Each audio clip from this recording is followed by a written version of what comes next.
Hi friends, இன்னைக்கு நம்ம வீட்டில் என்ன லஞ்ச் பார்க்கலாம் வாங்க. சுட சுட சாதம்,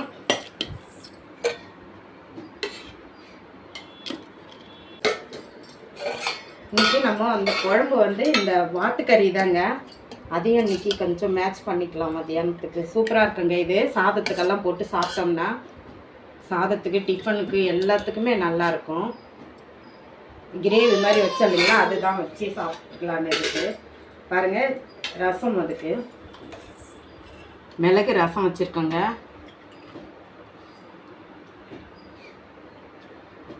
இது கொள்ளு போட்டு செஞ்சுருக்கோம், நல்லா சூப்பராக இருக்கும்.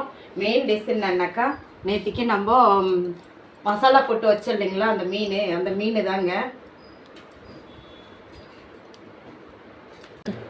வாங்க, இன்னைக்கு லஞ்ச் ரெடி. சம்பரம்பாக்கம் நேற்றுக்கு ஏரியில் மீன் வாங்கிட்டு வந்தோம் இல்லைங்களா, வவ்வால். அந்த வவ்வால் போட்டு தாங்க ஃப்ரை பண்ணியிருக்கோம். எங்கள் ஹஸ்பண்டும் எங்கள் பையன் எங்கள் மருமகள்லாம் சாப்பிட்டு பார்த்துட்டு சூப்பராக இருக்குன்னு சொன்னாங்க. அதனால நம்ம ஒரே மீன் வாங்குறத விட இந்த மாதிரி கொஞ்சம் டிஃப்ரெண்ட்டாக வாங்கி செஞ்சு சாப்பிட்டோம்னா நல்லா இருக்குன்னு நாங்கள் ட்ரை பண்ணி பார்த்தோங்க. நல்லா இருக்கு.